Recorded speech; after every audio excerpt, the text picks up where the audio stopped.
Hello नमस्कार दोस्तों, आप सभी कैसे हो। आई होप आप सभी लोग अच्छे होंगे और अपनी मैथ की तैयारी बहुत ही अच्छे तरीके से कर रहे होंगे। तो दोस्तों आज की वीडियो में हम सीखने वाले हैं class 10th math. Very important question है क्योंकि ऐसा क्वेश्चन दोस्तों आपके बोर्ड एग्जाम में 2026 में ज़रूर देखने को मिलेगा।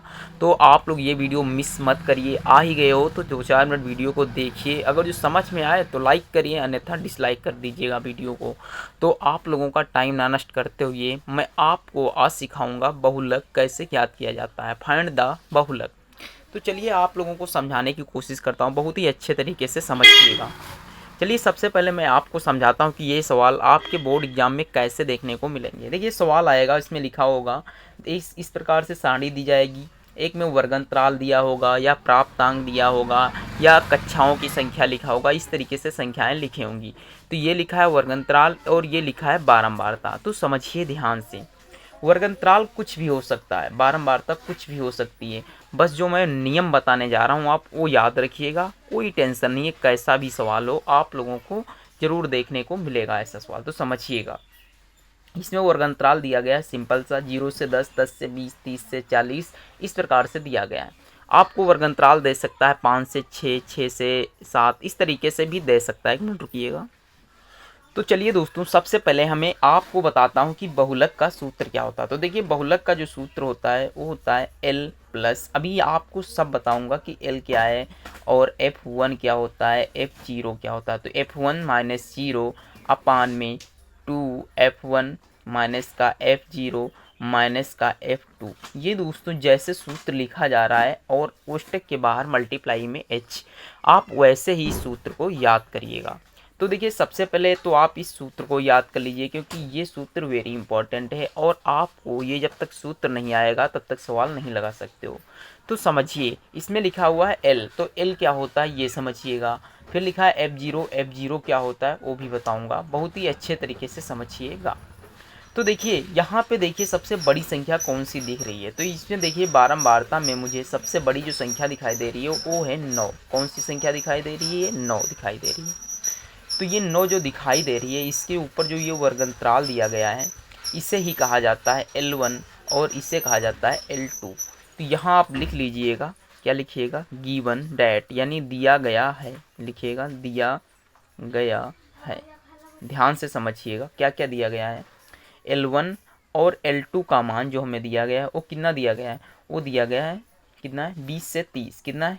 20 से 30, यानी 20 और 30 दिया गया है, आप ये ध्यान रखिएगा। उसके बाद में देखिएगा F क्या, F0 का मान क्या होता है, F1 का मान क्या होता है, F2 का मान क्या होता है, चलिए बताता हूँ। समझिए, जो संख्या मैंने मानी है इससे क्या माना जाएगा?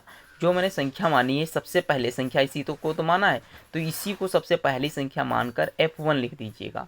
इसके आगे वाली जो संख्या होगी वो F2 रहेगी और इससे जो पहले वाली संख्या रहेगी वो F0 रहेगी। याद करने की ट्रिक, मैंने सबसे पहले इसे माना तो F1 हो गया, यानी फर्स्ट वन हो गया। उसके बाद की संख्या जो होगी वो F2 होगी, उससे पहले की जो संख्या होगी वो F0 होगी। तो यहाँ लिख लीजिएगा, क्या लिख लीजिएगा? F1 का मान दिया गया है 9, F2 का मान दिया गया है 6 और F0 का मान दिया गया है, कितना दिया गया है? 5 दिया गया है। तो दोस्तों आई होप आप लोग इतना समझ के होंगे। अब यहाँ रह गया है H, क्या रह गया है? H। तो H का मान कितना होगा? तो H का मान सदैव L2 माइनस L1 किया जाता है। क्या किया जाता है? L2 minus L1। तो L2 कितना दिया गया है? 30 और माइनस का 20। 30 में से 20 घटेगा तो 10 बचेगा। तो यहाँ से हमें जो H की वैल्यू प्राप्त हुई, यानी H की जो वैल्यू प्राप्त हुई है वो 10 प्राप्त हुई। कितनी प्राप्त हुई? 10। तो आई होप इतना आप समझ चुके होंगे। अब आपका सवाल एकदम कंप्लीट है। अब आप केवल इसकी वैल्यू इस सूत्र में पुट कर दीजिएगा और आपका सवाल पूरा कंप्लीट हो जाएगा। तो चलिए समझाता हूँ कैसे पुट करेंगे। तो समझिए दोस्तों, देखिए हम सूत्र में L, सबसे पहले ये L दिख रहा है ना, तो L की जगह पे क्या लिखेंगे? L1 का मान कितना है हमारा? 20 है, तो यहाँ हम लिखेंगे 20। कितना लिखा जाएगा? 20। फिर प्लस का चिन्ह है तो हम प्लस का चिन्ह लगाएंगे, फिर कोष्टक बंद करेंगे। F1 का मान क्या है? ये दिया गया है 9 है, तो यहाँ हम 9 लिखेंगे। माइनस F0 का मान कितना आया है? 5 आया है। फिर देखिए बटे में, कोष्टक में 2 मल्टीप्लाई F1 का मान कितना है? 9 माइनस का F0 का मान है 5। फिर क्या है? माइनस F2 का मान कितना दिया गया है? 6, ये देखिएगा। और मल्टीप्लाई H कितना दिया गया है? 10 दिया गया है। तो तो ये ध्यान रखिएगा। अब आप इस सवाल को हल करिए। सबसे पहले कैसे हल किया जाएगा, तो सबसे पहले आप इस 20 को लिखिए प्लस, और अब देखिए 9 में से 5 को घटाइएगा तो कितना बचेगा, 4 ही तो बचेगा। फिर देखिए इसे हल करिए, 9 दूनी कितना होता है, 18 होता है, और माइनस का 5 6 और माइनस का 6, तो माइनस का कितना हो जाएगा, 11 हो जाएगा। कितना हो जाएगा, ये 11 मल्टीप्लाई में 10 रहेगा। चलिए इसे हल कराते हैं बहुत ही अच्छे तरीके से। फिर लिखेंगे 20 और प्लस 4। अब देखिए 4 है, ये 4 लिख लीजिएगा, बटे 18 में से 11 जाएगा तो 7 बचेगा। कितना बचेगा, 7 मल्टीप्लाई 10 बचेगा। अब आप चाहो तो इसे इस तरीके से हल कर सकते हो, 10 चौको कितना हो जाएगा, 40 बटे में 7 और प्लस का 20 है। आप इसे यहीं पे हल कर लीजिए, 7 एकम 7, 7 छंग 42 होता है, 7 चौक 28 होता है, 7 पच्चे मगर 35 होता है। 35 हो गया। अब यहाँ कितना बचा, 5, तो पॉइंट लगाइए। फिर हो गया 4, यहाँ कितना हो जाएगा 50, तो 7 सत्ती कितना हो जाएगा, 49 हो जाएगा। फिर बचा 1 पॉइंट लगा दी 10, तो 7 एकम 7। आप 5 पॉइंट बस दशमलव के 2 अंक तक इसे काटिएगा। तो दशमलव के 2 अंक तक मैंने काटा 5.71। तो कितना आया मेरा आंसर, तो देखिए 20 प्लस 5.171। अब इसमें जोड़ दीजिए। तो आप जोड़ना नहीं जानते हो तो ध्यान से समझिएगा। 20 लिखिए, अब देखिए पॉइंट के बाद इधर 2 संख्या है तो आप 2 जीरो इधर बढ़ा दीजिए।